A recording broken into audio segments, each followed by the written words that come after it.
अस्सलाम वालेकुम फ्रेंड्स। आज हम बात करने वाले हैं एमएस में कि आपने फाइल को सेव कैसे करना है, न्यू फाइल कैसे बनानी है, पुरानी फाइल को कैसे ओपन करना है, सेव एज का ऑप्शन क्या है। तो दोस्तों इस पे हम बात करेंगे। मैंने एक पेज खोल रखा है, इस पे मैं लिखता हूँ जाहिद खान।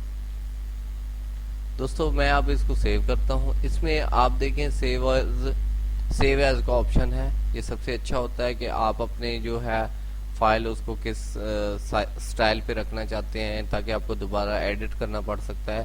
तो दोस्तों सेव एज है, मैं इसको वर्ड डॉक्यूमेंट्स में ही रखता हूँ और लोकेशन इसकी मैं चूज करता हूँ डेस्कटॉप, और मैं इसका नाम भी जाहिद खान रखता हूँ। तो दोस्तों आप देख सकते हैं ये मेरी फाइल सेव हो चुकी है। मैं इसको कट किए देता हूँ। तो ये देखें, अब मैंने उसी फाइल को जैसे ही मैंने ओपन करना है सेम मैं उसी पेज पे चला जाऊंगा। दोस्तों आप देख सकते हैं कि ये जाहिद खान। उसके अलावा आप देखें यहाँ पे आप न्यू पेज क्रिएट कर सकते हैं, और ये देखें न्यू पेज क्रिएट हो गया। यहाँ पे आप उसका जो है ब्लैंक डॉक्यूमेंट्स ले सकते हैं। इसमें ये सारा कुछ बना हुआ है, आप इसके बारे में सब कुछ मालूमात भी यहाँ पे हैं।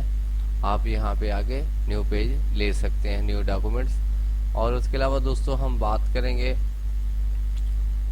ओपन की। अगर आपके पास कोई फाइल पड़ी है, जैसे कि मेरे पास डेस्कटॉप पे पड़ी है जाहिद खान की, तो मैं इसको ओपन किया। तो मैं आपको फिर से बताता हूँ कि मैंने इसको क्लोज करता हूँ और मैंने ओपन किया।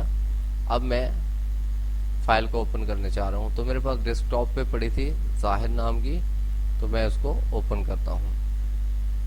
ये देखें मैंने क्लिक किया, आप देख सकते हैं कि वो फाइल फिर से एमएस में ओपन हो चुकी है। Thank you for watching.